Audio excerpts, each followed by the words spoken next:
Welcome back to the Mold Show, the podcast exploring the intersection of mold and health.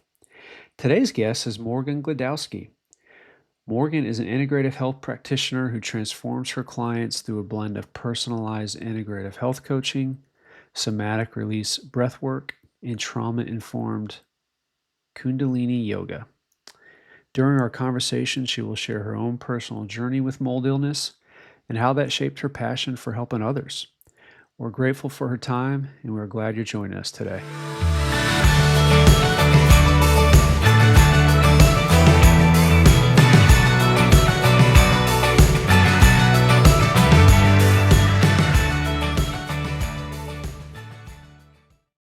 Welcome back to the Mold Show. I am your host, Adam Horn, and as always, I'm joined by my co-host, Sean McGrath. And today we have a very special guest, Morgan Glodowski.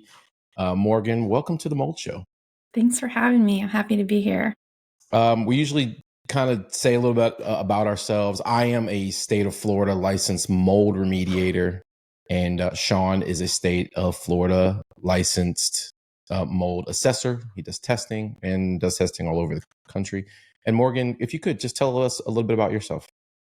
Yeah, I am what I refer to as a multimodality root cause health practitioner. So I incorporate a lot of physical root causes as well as metaphysical root causes in chronic illness for my clients. And one way that I do that and support them is not only through protocols and appropriate testing, but also trauma-informed breathwork and Kundalini yoga, which was actually pivotal for me in my own recovery from SIRS and mold illness. I definitely want to talk more about the breathwork side of it. It's something I enjoy doing, and I'm sure we'll get into that. The breathwork and yoga is probably right up your alley, Adam, with everything my your wife wife's into. My wife is a yoga practitioner, I guess you could say, and and I like the breathwork side. She doesn't like the intense breathwork. I do. I like cold plunges. I like all that kind of stuff. Mm-hmm. So, maybe we'll talk more about that. So, Sean, I know that you had some questions for Morgan as well. Well, like most people that get into this world of mold, usually there's some sort of story behind it. And I'm sure that's something that you've had, Morgan. I'd love to hear more about your story and kind of where it's led you to where you are today. So before, I'll say mold happened to me, which, as I'm sure you guys know, it probably happened a little bit throughout my whole life. But I started my career as a nurse, and I'll say, the straw that really broke the camel's back for me was when I was living in Miami, Florida, several years back. And it started for me as just at first small symptoms, mainly kind of neurological in nature, just increased stress, anxiety that kind of came out of nowhere. But I think those are things that are just really easy to attribute to life changes. I moved by myself across the country. I started my own business right about this time, and I was working part-time nights in the neonatal intensive care unit. So I definitely was juggling a lot at the time I moved in, and it started small. There was symptoms here, symptoms there, and then for me, within a matter of 6 months, I not only had those symptoms, but a ton of gut issues. I stopped being able to use all of my lip fingers in my left hand daily. I refer to them as pseudo seizures and panic attacks. So I would be conscious, but my whole body would just convulse, and I just felt like I couldn't snap out of it for the longest time. On top of, being bedridden and barely able to speak. The mold brain fog is very real. I don't know if any of you have personally experienced that aspect of mold, but the neurological symptoms for me were for sure the worst. Had to stop working for a time, obviously, as I was recovering, and that absolutely, shaped where I am now. Coming from the world of conventional medicine, I knew what the standard, script was going to be when I went to, my standard PCP or conventional medicine doctor. And while I was unable to work, I really used that as an opportunity for me to study integrative health and become, an integrative health practitioner, to where I could help heal myself. And so I started diving into that, before I found some SIRS literate providers. And, that does shape a lot of what I do now to support clients. In fact, most of all of what I do is what I wish I had, several years back when I was really struggling. How did you figure out it was mold, Morgan? Was it something that just hit you all of a sudden? Did you go down this rabbit hole of research on your own, or was it finally finding a practitioner that put all the pieces of the puzzle together and was like, I think you may have an issue where you live?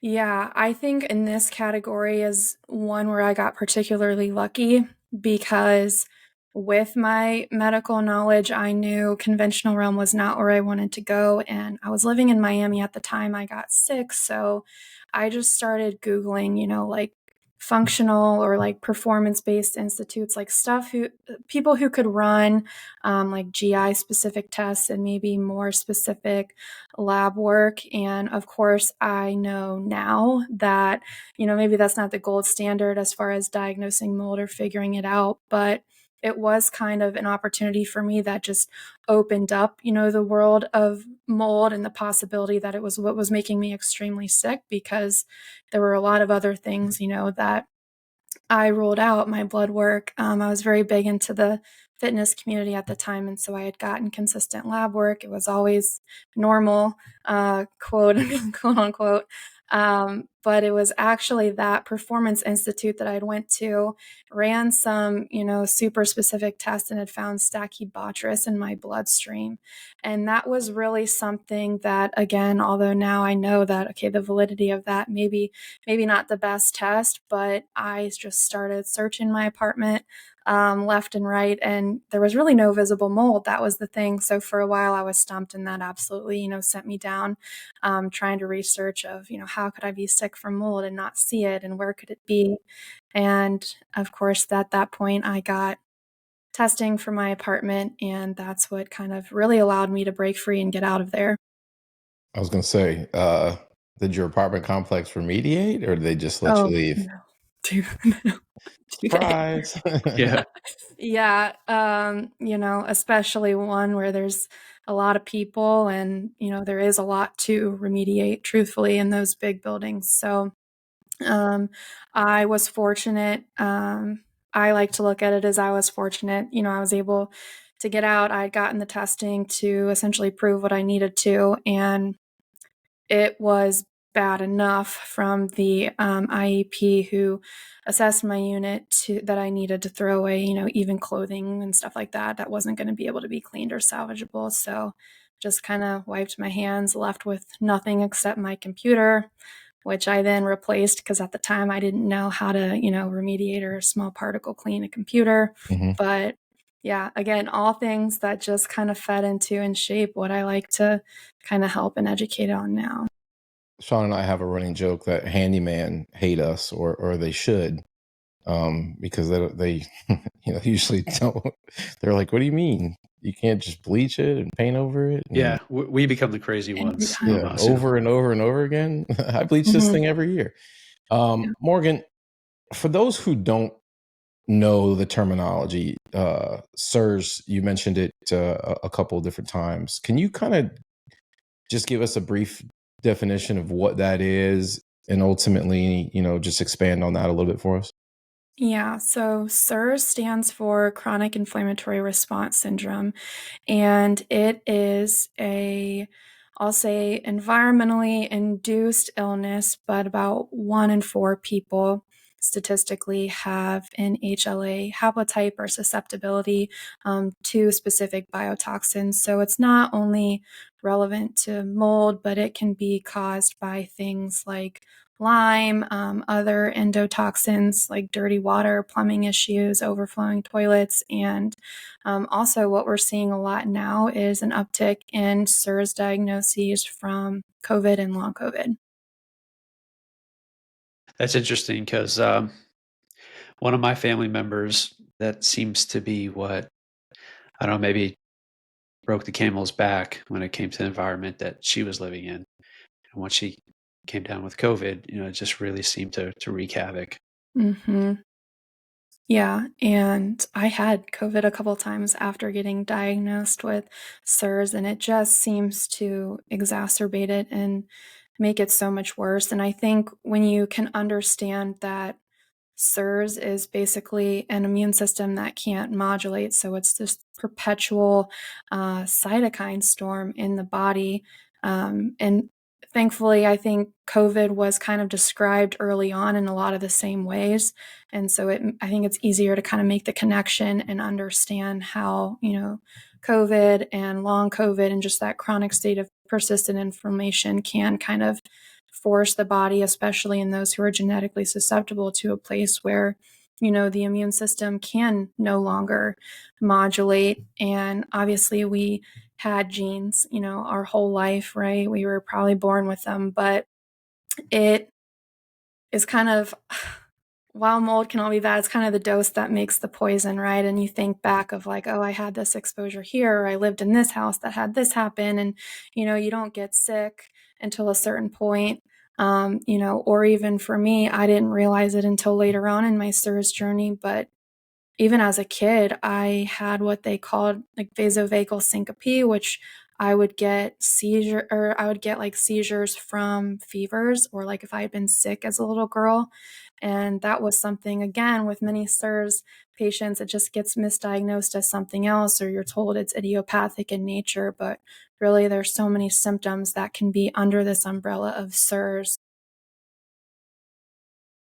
Yeah, I mean, and that I me in the remediation realm, having dealt with clients like you who've been exposed or have other factors like Lyme, things like that.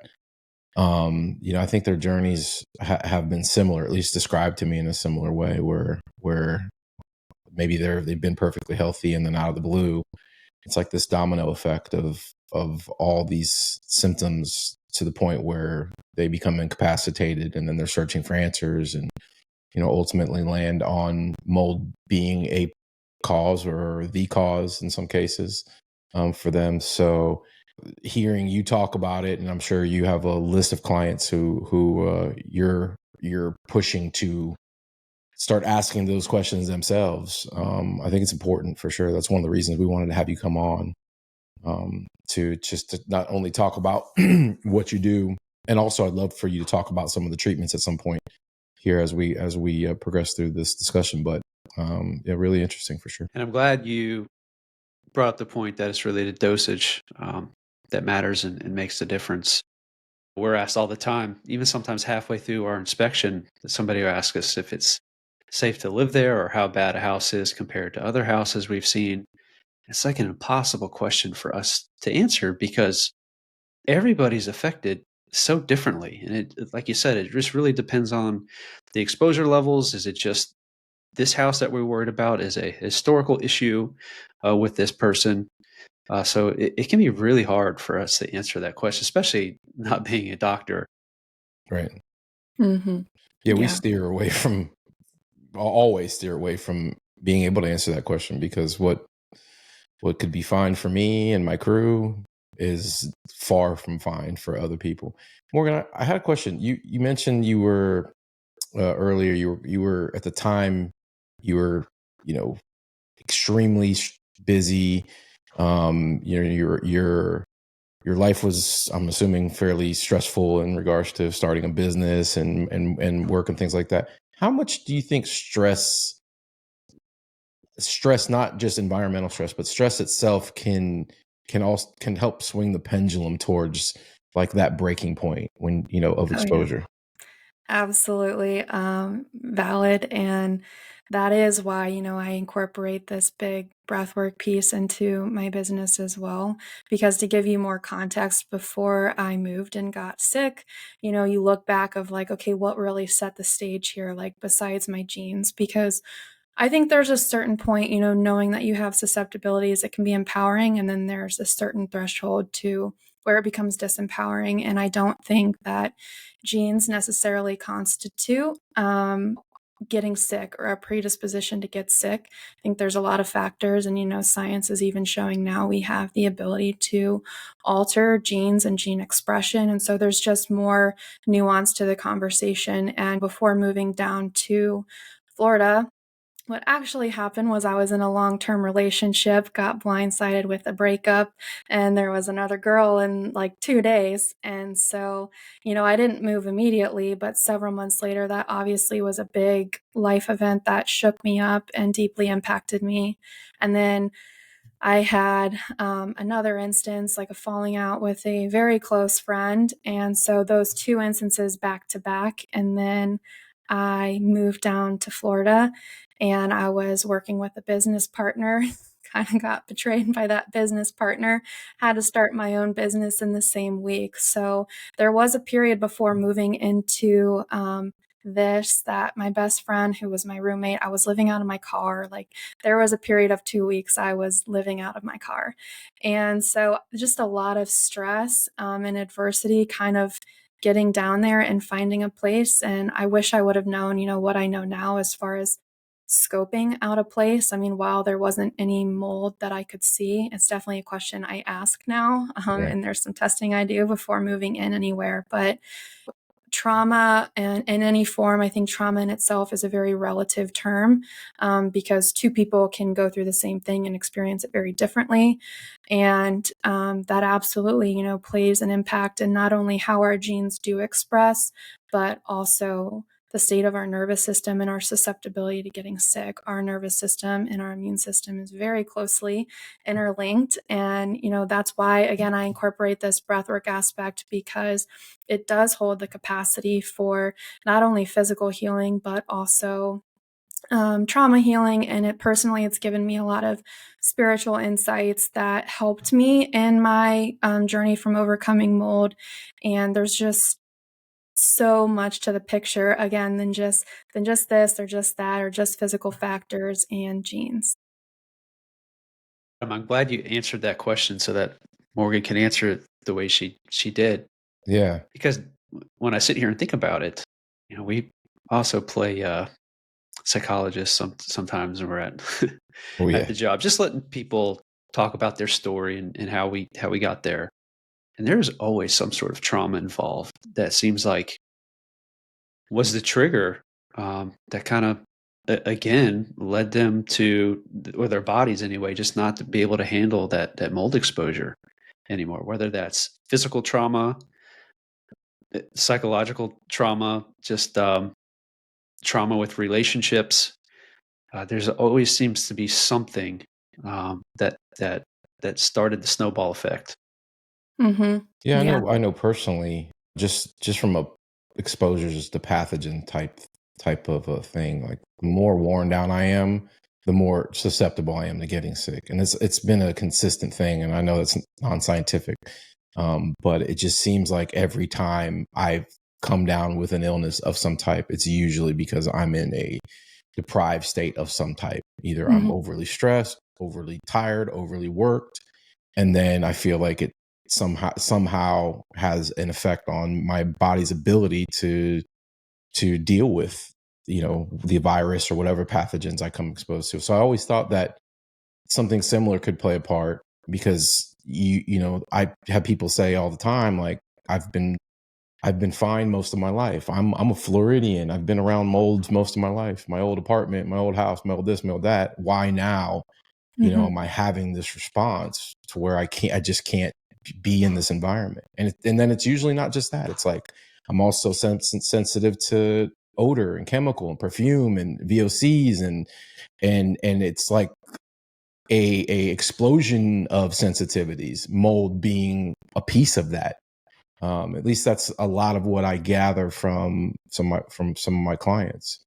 Yeah. So it's interesting to hear you talk about that because I've always felt like it, again, complete bro science. I've always felt like it has to play a part in that, either the upregulated nervous system or whatever that has to have a piece in it. Yeah, absolutely. And one thing I'll kind of add to that, Adam, is This is a very controversial take, and it's something, maybe people aren't always willing to chew on, but I believe we get sick because we're meant to heal something, and a lot of times maybe it's something else. And I see this more and more in every client I support, happened to me, but mold has this way, and you look at the parts of the brain that it's impacting and what role that part of the brain serves in overcoming a trauma of some sort. And a lot of times what happens is when the mycotoxins activate this part of the brain that way, suppressed memories can come out of nowhere.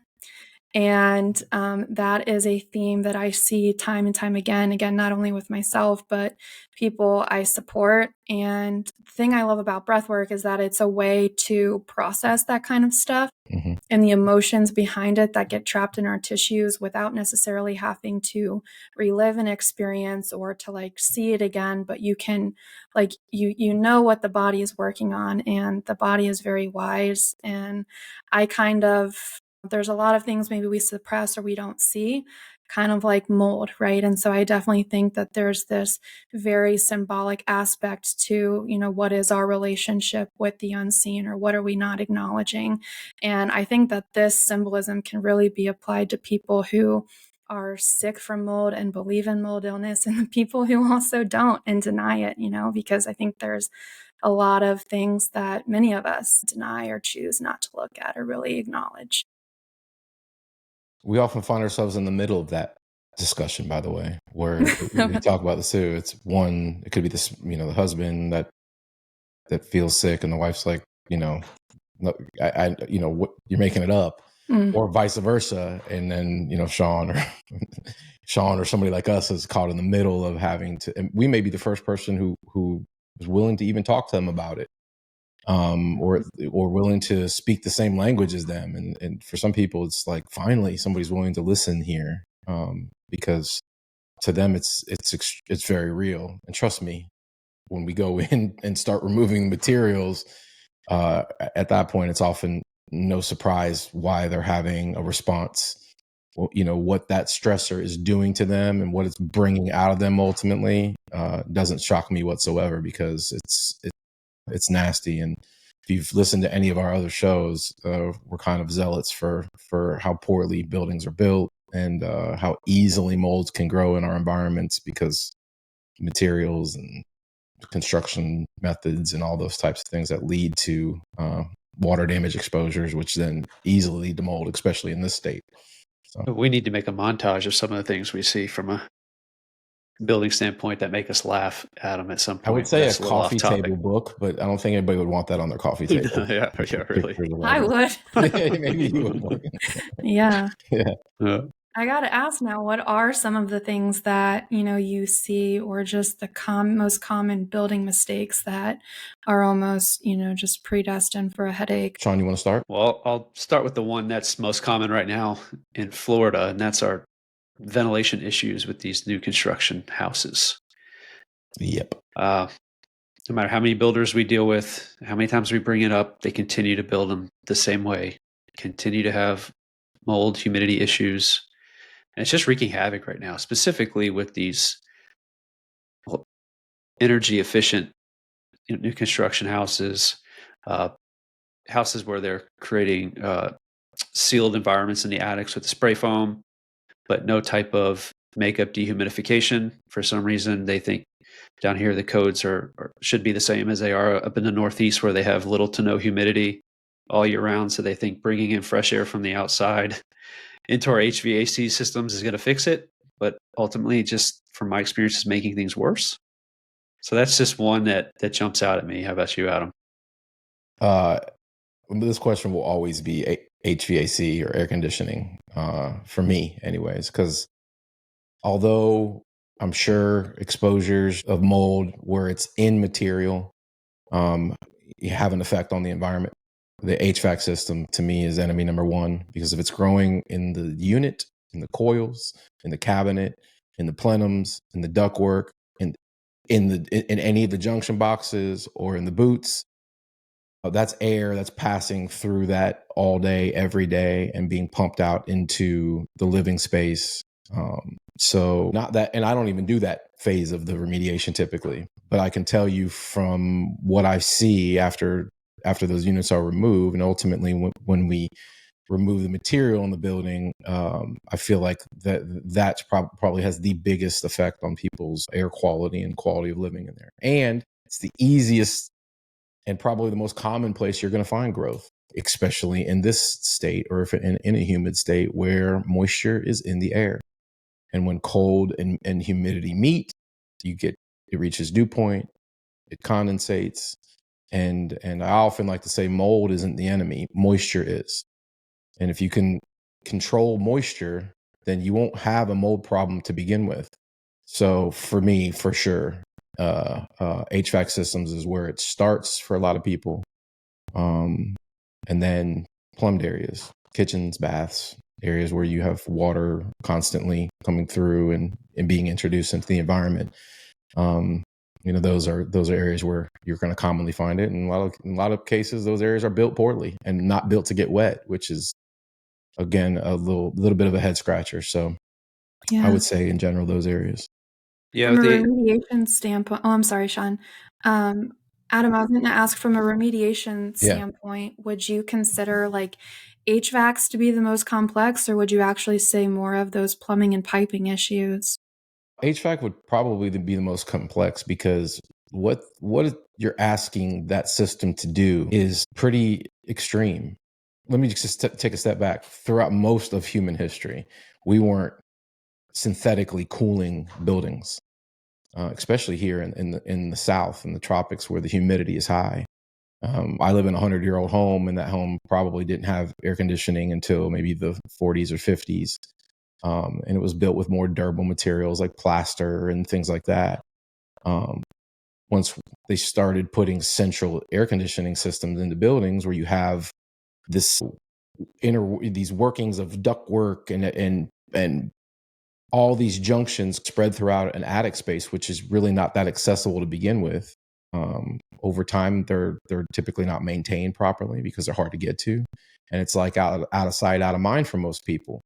So if the system is cooling, they never think to check the rest of the system, whether it's healthy or not, whether it's clean or not. Usually is a secondary question until people end up finding out they have these exposures, or even consider that mold could be somehow affecting their environment, themselves, their children, or other people in the building. At that point, then you can start asking yourself these questions like, okay, so how can we avoid it? And that is a complicated question that I personally don't have an answer to. And I think we all in this industry struggle with how to avoid it growing in the first place in the HVAC system.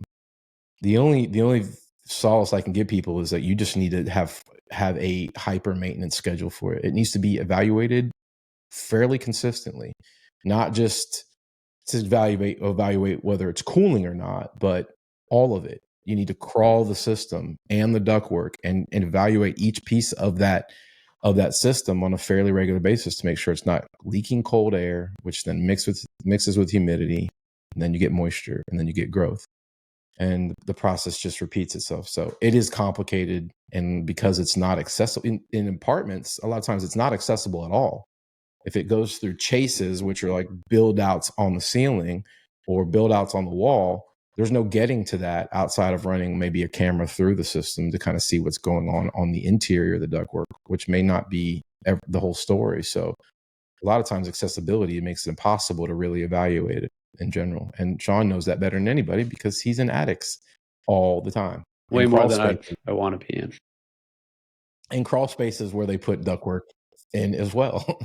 Yeah, the other layer to that is, since it's the lungs of the house, that may not even necessarily be the source. A lot of times it's just getting caught on the back end by what's going on in the home, because it's pulling in all the particles from the house, and that gets sucked up into the system. And our air handlers down here anyway, perfect breeding ground for mold, just because of all the humidity we're constantly pulling out of the air. So yeah, a lot of different factors that go into figuring out the HVAC side of things, which is why we want to have Chris Tomey on, who we had a few episodes ago, on frequently, so we can continue to talk about this stuff and continue to educate people. Yeah, by and large, if you were to build a perfect building, I always push people to go more industrially. even with HVAC systems, the more industrially, the more accessible it is, the more robust it is, the more it's made out of materials that don't hold moisture, the better off you are. That goes for everything you build in wet spaces, even your showers. Those areas that have all that grout, which is just sand, which soaks up moisture, you're just asking for mold to grow in those environments if it's not properly sealed or waxed or waterproofed, so it doesn't absorb in the materials. And really, that is the problem. Moisture absorption allows it to stay wet, and then the ingredients are always there. That's why I said mold isn't the enemy. It's doing what it's always done. It's doing exactly what it's doing outside in your potting soil and in our environment. It's got a job to do on this planet, and it's and it's doing it. We're just inviting it in because we're exposing areas to moisture, and so it's like, okay, I belong here, so I'm going to grow here. So that I try to take the fear out of it for most people. What I do is not rocket science. It is removal of material and then trying to remove as much particulate from the surfaces of the environment as possible. That's it. There is no perfect remediation. There's no mold zero. That doesn't exist. We live on this planet. So you're always going to have some levels of exposure. So what can you ultimately control? That's moisture. And hopefully, if you eliminate the moisture, you eliminate growth, because we're going to bring in the spores with us every day in our environment and on our packages. And, that's just part of life. So, I try to get people off of that hamster wheel, because a lot of times they do. And I'm sure you probably did scare yourself to death. And then you get this contamination thought, and it sometimes it snowballs in a bad direction for people. And getting them out of that place is hard to do ultimately, even after we come in and remediate. And so just trying to have a realistic view is what me and Sean often, find ourselves in that position. Like, ultimately we can attack the building and remediate the known issues, or go further and gut the whole building, which we've done plenty of times too. So, in some cases it makes more sense for people to sell and build, and, so they can know what they're living in. And so we encourage people to do that in some cases, because this all comes at a huge cost. Health is just a piece of it. So Yeah. I love that you said that, and just taking the fear out of it too, because I think anyone who's gotten deathly sick from mold kind of goes through this phase where they have to learn how to snap out of it. I think that's a very integral piece to the healing journey too, is like, how can I live with this and not against this? Because as you said, it is part of our environment. It always has been, and it plays a role in who and how we are here today. yeah. But I also, it just the stress piece of constantly fearing it, rather than, you saying mold's not the enemy, but controlling what you can easily control just to prevent a hospital environment for mold. I think that goes in the environment, and also, internally, like, how can you support yourself to where you're not going to be a hospital environment for mold? And when you look at what mold's doing in the ecosystem, Mm-hmm. it is here to decay dead matter and return it back to the soil. And so there is absolutely, I think, a component of depletion or a lack of life force that allows us to be susceptible to mold outside of our genes. Yeah, and I don't ever want it to sound like I'm taking away from the seriousness of people that have gone through mold illness or Oh, no, are definitely going not. through mold Yeah. illness, but the people that let it define them are usually the ones that have the hardest time, from my experience, recovering. It just almost takes a complete rewire of the brain and starting fresh in order to get over that hurdle. Mm-hmm. Yeah. Yeah, that's why I go back to trying to focus on the things we can control. And in this case, you can control how robust your building is built. You don't have to accept normal, basic construction building practices. There's too many failures just doing it the way it's always been done, especially if it's builder grade materials, because they don't really care about function. They only care about form and how good it looks. And unfortunately, the materials we build our kitchens out of that have plumbing going throughout it, and the materials that we build our bathrooms out of outside of just the tile aren't meant to get wet. And so it may sound extreme, but it should take a different approach if you're trying to keep these buildings from growing molds, because that's where your focus should be. Getting rid of the materials it's growing on is just phase one. If you put the same thing right back in again, and I spend a lot of time talking to people about this. If you do the same thing you just had, get ready to tear it out again in 3 to 5 to 7 years, because right outside of your tub and shower is just drywall covered in paper. If you're okay with it getting exposed to moisture, then leave it like that. Or let's come up with a different approach here and start to think about all the materials in this bathroom, the ceiling to the floor and all the surrounding walls. And how are you going to get it dry after you introduce steam into that space? What kind of paint are on the walls? Why do you have wallpaper in your bathroom? All these things I try to make people think about what they're doing in those spaces, and same goes for kitchens. You're And really that's thinking about bathrooms today, Adam, with the I don't know bathroom. why. You want us to look Maybe at? I'm torn too many out. While we're on the topic, one question I've got to ask, because this is probably the most common thing that I know can make people really, really sick. And it's one of those things that's pretty routine and it happens, but toilet overflows.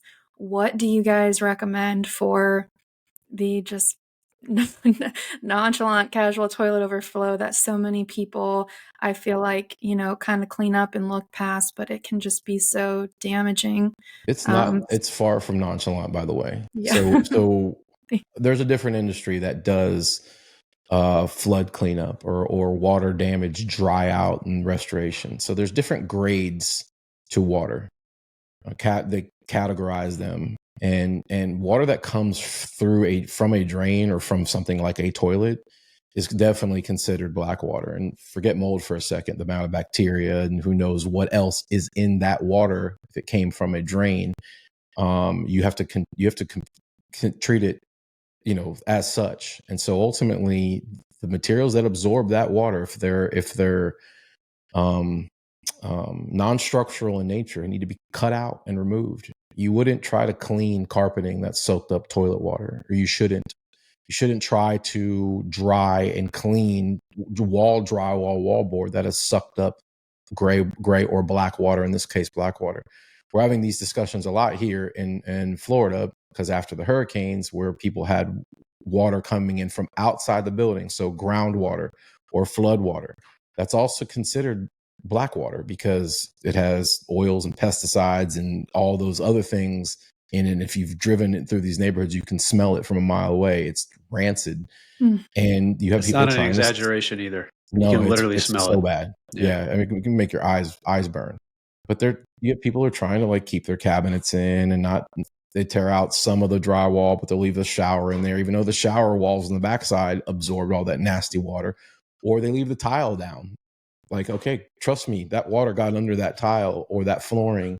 And they're like, well, we mopped it. We got to it quickly. And my argument is it's saturated with that contamination. And again, forget about mold. Not to mention, it's going to stay wet. You're not going to be able to dry it. And ultimately, you will have a mold problem. So now you have a combination of just nasty. And so back to your original question, toilet overflows should be taken very seriously. And the materials that absorb and soak up that water need to come out. And then you need to sanitize, using antibacterial type sanitization, because the bacteria and disease that are in that water trump mold. It first and foremost, you want to kill any type of biolife. And then, if there is mold, then there's a protocol to follow to make sure you remove the material as far as you can past the visible growth, and then do your fine particulate cleaning or your final cleaning, which is wiping all the surfaces down, and because you may have introduced it into the environment. So there's a lot that goes into that, but it should be taken very seriously. And it goes under walls because drywall's hung from the ceiling down. So there's a gap under most walls. So water just likes to travel. And so you want to find out how far it went, and you want to cut all that material out, clean it, sanitize it, make sure it's dry and obviously free of molds and any type of microbial growth, and then put better material back in. If it was built to get wet and what you didn't have all these particle board cabinets and regular drywall and things like that in that space, you might be able to salvage some of those materials after, or clean that environment after a loss like that. But we don't build bathrooms like that anymore, unfortunately. I love the way you answered that, because one thing too I don't think people realize is sometimes plunging the toilet can cause a lot of pressure issues with Yeah, internal leaks, and as you sure. said, it's still that black water, and so Nasty stuff, man. something as common as just plunging can honestly be disastrous. And a lot of times Yeah. they're not preventable. You're always going to have those sewage backups that happen, Mhm. which the homeowner can never do anything about. But Right.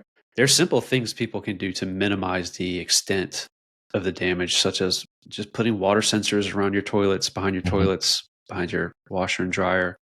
Now, again, they may not prevent the actual water event from happening, but being alerted could significantly decrease the amount of damage if we're able to get to it quickly. Yeah, that's why I like more industrial floor coverings in wet Hmm. spaces. I like polished concrete, epoxies, a seamless type of floors in those environments. Now, people will have tile and tube, and ultimately, if the moisture gets under that tile, the tile should come up, because it's going to sit wet or stay wet, or it's going to have the residue from that nasty water in it. So That's going to be it's the an event. lifelong battle for us with insurance companies, Yeah, Adam. yeah, The tile yeah, because flooring. they think it just can be dried in place or Yeah. cleaned in place, and then people have to handle these things out of pocket.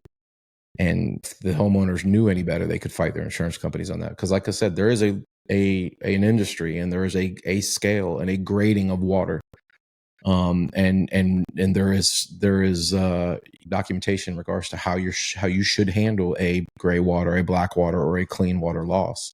And the time it sits wet can change clean water to a gray water loss. If you went away to Spain for a month and came back, and your house had been sitting wet for 2 weeks, it's no longer clean water, even if it came from a clean water event. At that point, but most people should know, at that point, you probably have bred a lot of things in that that water, and now it's gray water, and so you need to rip out the materials it's affected, dry the building, and using commercial grade drying equipment. If there's no visible growth, that you're not going to spread the spores throughout the building. And we could do a whole another podcast on putting drying equipment into moldy buildings. But yeah. Morgan, what type of people do you work with? Like, how do people find you? What's your ideal client? What are most people usually dealing with when they find you? Most people are dealing with symptoms that they're not sure what the cause is. And I got to tell you, even with stuff like the PCOS and endometriosis, and the women in particular end up being mold. And not only mold, but parasites. I think there's a very big connection between the two, and they tend to thrive together. So I would say my ideal client is someone just trying to get to the root of what's going on, needing support with their body physically, and also guidance and how to get the right support environmentally is what I like to lead people to. And you can get a hold of me on my website, mokshaembodied.com. It's MOKSHA embodied.com. And my email is on that site as well. And we will link all that For as sure. well For in sure. the bio here on this episode. Now, most people, kind of like your story, you don't see mold in the house. So a lot of people, they don't even think of that as a reason why they could be feeling the way they do. So what are some of the things you ask, or maybe some of the topics you hit with people when you start diving down that rabbit hole, trying to figure out if it could be mold? Because Mm-hmm. I know from my experience, just from the inspection side of things, even that first consult call, a lot of times people just don't think it could be mold until we start asking them certain questions. They start giving us a little more of a history of the home, and then you can almost, obviously I can't see their facial expressions, but you get that sense that the light bulb's starting to go off in their head that, oh, maybe there is something here. So are there certain things you like to ask or touch on that start down that path? Yeah, I think when it comes to ruling out mold or water damage based illness specifically, I will say both of my clients fill out both a pretty extensive health intake form and an environmental intake form. But some questions that kind of come to my head first that I do ask in those is, I care about your current symptoms, but I also care way back, like when did it start? Did you have weird ear infections or nosebleeds and stuff like that in childhood that are often a very big indicator of some sort of, exposure? Again, probably gets chalked up to something else. I'm also asking like how long they've lived in their current environment, the frequency of which they've moved, are they in military housing? Are you on a slab foundation? How many stories are you living in? All things like that can where's the washer and dryer and the HVAC system?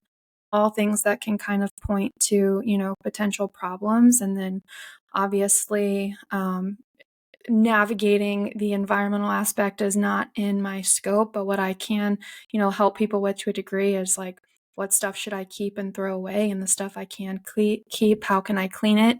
But being able to get them by asking those questions to the right sort of, mold assessors and remediators to really take care of their environment and potential things that are making them sick, because just have so much appreciation and respect for what you guys do, because there are a lot of people out there who unfortunately just don't know, and people who are susceptible can get even worse after a failed inspection or remediation. Yeah, unfortunately, people in the industry, at least here in Florida, man, the air conditioning industry is, I say, complicit in the problem because they don't take it seriously. They often try to disarm their clients by calling it mildew and saying it's, hey, no problem. I could just do this, this, this, and this. It's, oh, everybody's got it.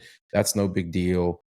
All those types of discussions, which we often hear. And you would think that industry would be on the forefront, and they're not. They're part of the problem. And so that's one of the big ones for me, man. It's disappointing. I mean, I get disappointed in the level of construction for sure.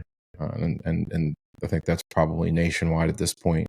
We just don't build them like they used to. It used to be something my grandfather would say. Mm-hmm. And he wasn't lying. They don't. I pull out old plaster showers and bathrooms all the time, and they have very little exposure, very little visible mold growth. They might have some rust because there's lath and plaster. They may have that mint green ugly tile and stuff you would never want in your home anymore, but boy, were they built like bunkers. Mm-hmm. And ultimately built to last, and the materials weren't covered in paper, and and they had tile all over the place in there to keep the walls from reaching absorption. And so there's a lot of things that they did right when cost wasn't their first thought. It's like, how should we build this? And so they built it the right way. Now it's like, how can we build it cheaply? And so we get what we get these days. Yeah, circling back to that question just real quick, the reason why I asked that is we get a lot of phone calls from people who are working with a doctor or working with some sort of practitioner. And even though all the markers, all the labs, everything that the practitioner has pointed out, there's still that hurdle of convincing somebody that it could be mold, because they can't see it. So Right. we have to be very strategic with the questions that we asked before that light bulb goes off, because a lot of times people aren't on the same page and they're not committed to actually having us come in and do the testing to validate whether or not it is or isn't mold unless we ask those questions. And a lot of it has to do with the history of the property. Just like a doctor or physician would ask about somebody's health history, we want to do that with the house. We want to play doctor on the house and really understand all those water events to their knowledge anyway. A lot of times maybe they weren't there when some of this happened, but we can also ask questions that they could know some of the markers or the signs and symptoms where there could be problems as well. Mm-hmm. No doubt about it. And I encourage people who are purchasing property to not just get high on the purchase and really ask tough questions, really dig into it, hire your own inspectors. Don't go with the inspector of your realtor, or definitely not the seller's realtor. Mm-hmm. You want a thorough inspection. You want somebody who's going to look for the warts and really dig in, to the history. It used to be that they focused on Is the plumbing old? Is the electrical old? How old's the roof? Are there any cracks in the foundation? But water needs to be right. Water damage needs to be right there. Yeah. And knowing and then trying to have the eye for what looks old or what looks like it could have been exposed to moisture is important when you're evaluating the building you're buying or moving into. Because if it looks like it's gotten wet, it probably has, and then what's behind it, only God knows. So until you tear it out, you don't know to what extent it got wet. Mm-hmm. So my client yesterday, if she listened, I hope she does listen to this because I'm glad she shared it with me yesterday. But I think she said they looked at over 60 houses before they decided on this one. So Good for her. I mean, talk about patience, and that has to be a very stressful and tiring process looking at that many homes and crossing that many homes off the list. But I don't know if I'd be able to be that patient. I think I looked at like 7 to 10 houses when we gave up before I was like, all right, this is enough. I think we're just going to keep renting. But she kept pursuing and found that home that she fell in love with. And that's not to say it's perfect, but at least we can work with it and get it to a healthy environment for her. Yeah. What would you guys say for individuals who maybe are wanting to build their own home? As far as, I like it. Yeah. Depends on what environment. Obviously, we know the Florida environment very well. As we've talked about, there's areas you want to focus on the quality of build for sure. You do want to spend time in designing your wet spaces for sure. That would be, if you take anything from this, it would be that. Think outside the box a little bit and design it like it's the YMCA's bathroom, and that it's going to have exposures, or the same with your kitchen. Go think more industrially and commercially with your floor coverings and the quality of the kitchen cabinets. And then building envelope, you want to make sure that you're going with a window installer or a roofer that has a good reputation, because those are the other areas that we're constantly tearing out materials in and around because they were built poorly to begin with. And then, as Sean said, now here in Florida, they're trying to over insulate attics and spaces like that and creating a whole litany of other issues. Yeah, So, I would stay away from the track builders, unfortunately. We've yeah, already I would tend started to a agree. war with them, Adam, down here. But there's so many resources out there as far as like holistic home experts right now that will actually help you through that process. So if going into it, your goal is to build a home that's healthy and as mold resistant as possible, I think it's well worth the money to hire somebody like that can help you manage the entire process. But it's still important to have someone like us come in at each phase to make sure we're still on the right track and setting the next phase up for success. Morgan, do you like industrial lofts, concrete buildings with glass and steel and big exposed metal ductwork? My boyfriend probably loves that aesthetic much more than Yeah. I do, but I do like it. Yeah. And it's practical. So I can, Extremely like you said, practical. I You can can get see your down with ductwork. that. You can look up at it every day and say, hey, look at that metal ductwork up Yeah. there. It doesn't Well, you have can mold on see it. what's happening too. Yeah. Like you said, the Yeah. showers notoriously have issues. Yep. And when it's, dripping, you can see it drip to the next floor and take care of it rather than it getting caught up in a ceiling and you not knowing about it Right. until it becomes a real problem. Yeah. I mean, you're already arming yourself with knowledge. And I think people who watch us are doing the same. It's time to start asking these questions and thinking critically about these types of things. Because I know I didn't build this house I'm living in now, and ultimately, eventually, I'm going to redo my kitchen and my bathrooms. And I'm thinking about how can I build it to last forever. And when the sink leaks, and when the pipe breaks, When or the chimney when the leaks. toilet overflows, when the chimney leaks, am I going to have to redo this entire space again? Or can I design it to where it can get wet? And if it does, I can minimize the damage. And oh, by the way, the materials I built it with, they're not going to grow mold because they can get wet. Because my cabinets are off the floor now, not sitting on the ground, because I put them on casters or feet, or my cabinets are made out of metal or synthetic material that can get wet. So just trying to kind of think, creatively. If you have the time and the thought process and the budget to do it, and maybe you do it a little at a time, I think you can get away from a lot of the issues here, because Sean will tell you, I tear out visibly perfectly good showers and kitchens all the time. You wouldn't know that there's damage under every window until you start peeling the baseboards back and you see growth all behind the baseboards, because the window's been slowly leaking water. And now that whole wall has growth on it, maybe even above the window, only because it wasn't installed properly to begin with, or it started with these fashionable flat paints on the exterior of the building that absorb water and then cause the block to crack, and then water gets in real easily. So there's a lot of things you can do to protect the outside of the house, just like the inside of the house. And so, put some thought into how you design it ultimately and keep it dry. I thought I was going to get you on your soapbox about the chimney comment after what you went through a Oh couple yeah, years no, ago. chimney. So funny you say that. My neighbor today just got a new roof. He went with a metal roof, and the roofer, it's also like an 80-year-old house, and the roofer convinced him to take the chimney off. So they knocked the old brick off and capped it and put a metal roof over it. Do you still have yours on after it leaked? Or? I still have my, okay. But I have, it's all metal, and I got a big cricket on it. And so chimneys are a problem here in Florida. I'll tell you. Yeah. Well, it's a problem at my Birmingham house too, but I don't need to talk about that. Yeah. Morgan, before we let you go, because we're going a little long here, the question I get all the time, right, is when people are deciding, hey, should I do this?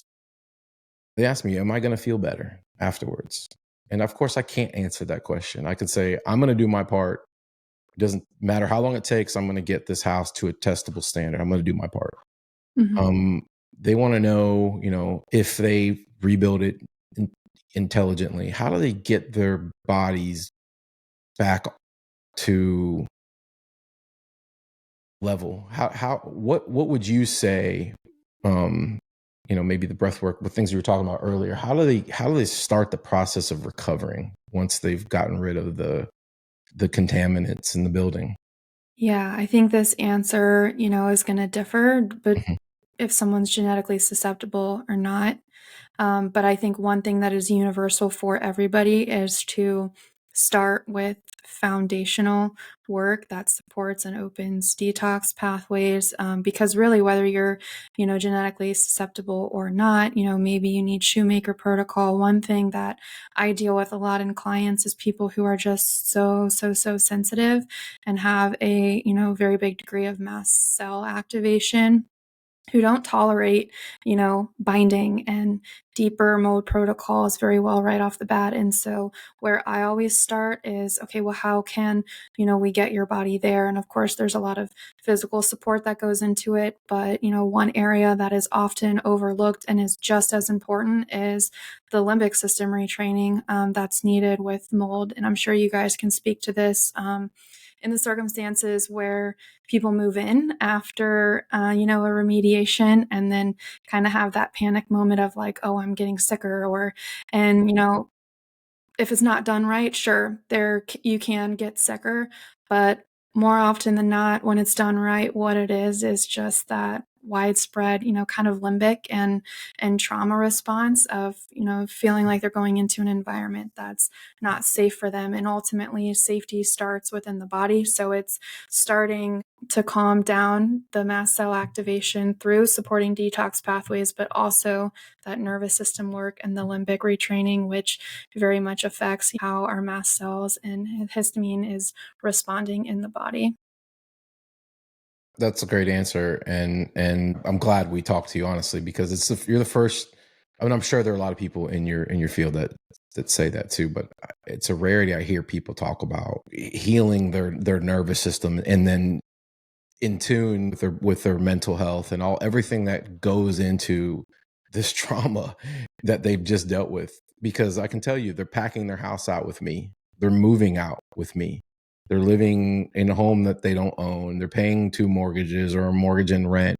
their kids are being displaced, their families being displaced, people are calling them crazy, like all this stuff that they've dealt with over the months. And Sean will tell you, man, people bawl their eyes out to me, the first time I meet them, and just the mountain they have to climb just to get me in the building or a remediator in the building to do this extreme thing, which is to tear it all apart and then have it rebuilt again, is a lot. It's a lot for anybody. I don't care who you are. I don't care if money's not an object. That's a lot.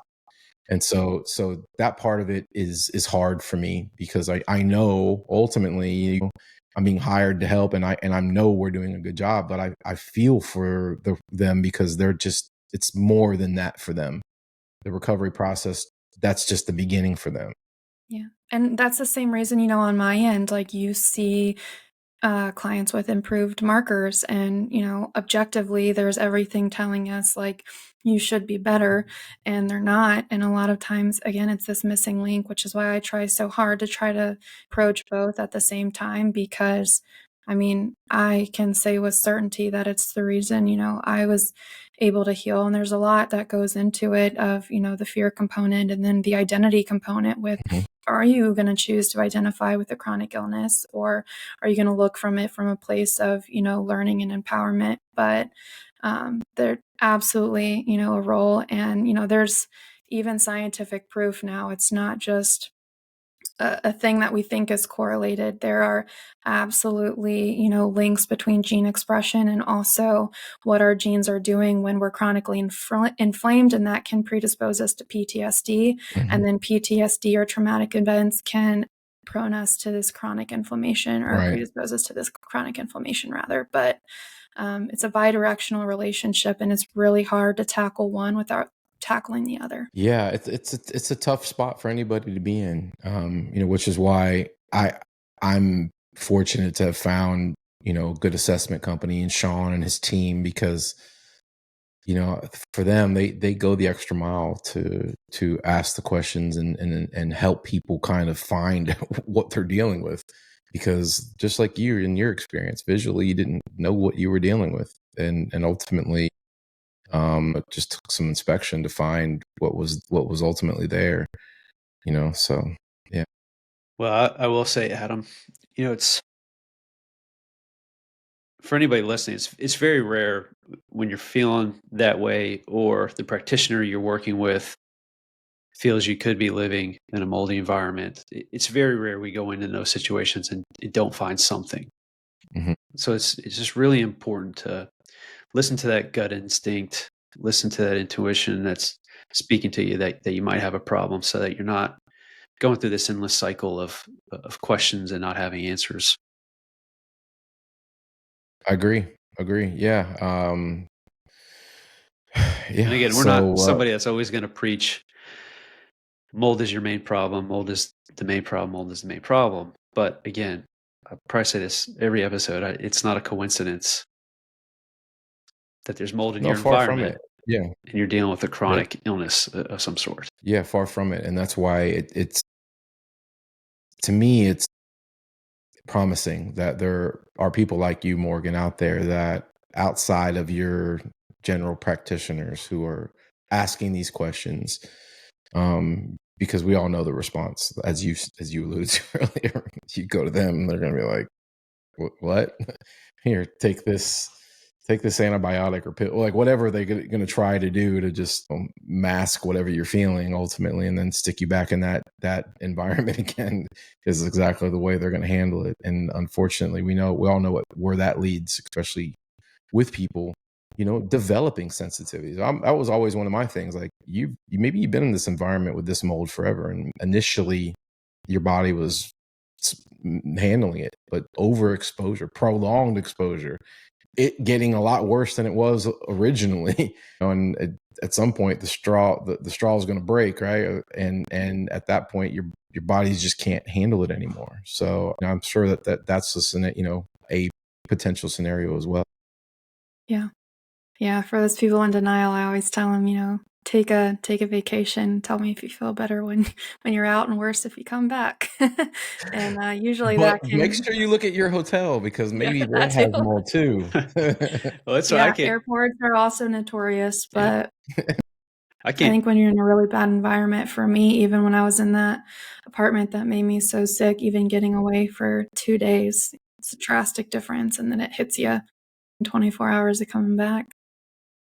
Well, it's funny you mentioned that because, even just having us come in, I mean, it is a commitment financially to do a very deep dive and do the amount of testing needed to truly give somebody answers. So there are so many people that are on the fence. It's not uncommon for somebody to be on the fence before they commit to that, but it usually takes a vacation and them having a week of feeling fine while they're out of their home for them to fully commit. Yeah, because then they get to feel Just fresh change my air and squeaky chair. maybe you get off of the hamster wheel a little bit. So the less stress and all those things combined, it's important though. Yeah, this is not an easy decision for a lot of people. I encourage people to look deeper, and I also encourage people to take the problem into their own hands. Not everybody can afford to do all of this and hire experts to handle it. And there's a lot of information out there. You can take control of your situation if need be. Obviously, if you're the one that's sick, be careful. But do what you have to, to attack it aggressively and make sure you're not just existing in the environment with it. But there's definitely methodology to doing it the right way. And testing should always be a component to ensure it was done properly. And, before you go in there and put your new fresh materials back in, it's important. No, I just keeping Morgan a little longer than I anticipated just because of how good the conversation was. And I don't think we even scratched the surface of all the questions I had for you, Morgan, No, honestly, we with what you haven't. do. Okay. Wow. Maybe we'll have to do another one. This was fun. I really enjoyed this. Absolutely. Yeah, for sure. We would love to, because I definitely would love to get more information in regards to your practices and the methodologies behind what you do to help people, get balance back into their life again once they've taken care of the moldy issue or moved out of the environment that's making them sick. Because I'm sure that a lot of what you do can be applied to not just molds, but all types of other environmental pathogens that we're all dealing with on a daily basis. It just gets worse, I feel like. Yeah, I know. So yeah. It does. But yeah, no, I would be happy to come back. Sorry I didn't get to all your questions. But No, we could do this for 4 there hours. was definitely no it's not. absence of conversation. So this is very interesting. And for me too, I appreciate you guys sharing your knowledge as well. Yeah, that's why we started. We're weirdos. We like talking about mold and these types of things. And so, for some people, it's the last thing they want to talk about. We get together on our spare time and talk about it. So yeah. Because we want. Way. People are always like, "How do you love talking about mold so much? I know what's killed you." I'm like, "Well, because it also is what healed me." Yeah, So, yeah. And also, we just see all of the horrible information out there, and it drives us nuts. So we want to do our best, at least, to come on here and share good information with people so that they can at least make educated decisions for themselves or their family when it comes to their home and health. Or they can show their spouse this episode, because there's a stigma involved, and nobody wants to believe that there's even people out there that talk about these types of things without trying to scare people into buying this product or doing this thing or doing that thing. Like, we have nothing to gain from this other than just sharing our experiences with other people. Because I think it's that important, because it's most people are going to have some type of exposures, whether they're aware of it or not. And ultimately they should be aware and deal with it. For sure. Well, thanks for joining us. Sean just said it. We'd love to have you back at some point. And I look forward to following you on your journey, and I got your Instagram now, so I'll check you out there as well. And likewise, you guys will probably be hearing from us. We're actually trying to build ourselves down in Tampa. So when we get that process underway, we will definitely. Well, that'll be perfect. Yeah, because I've got a home studio I'm working on. Adam's got a home studio he's working on. And whenever you just want to vent and talk about something you've experienced or just want to vent about mold, let's do it. Yeah. All right. Definitely. Sounds good. Just let me know. Well, thanks for joining the Mold Show, and we'll see you on the next one. We'll see you next time. Okay. Bye-bye. The content in this podcast should not be taken as medical advice. While our goal is to educate, the hosts are not medical professionals, and the opinions expressed are their own. For any health concerns or questions about mold exposure and its effects, please seek the advice of a qualified healthcare provider.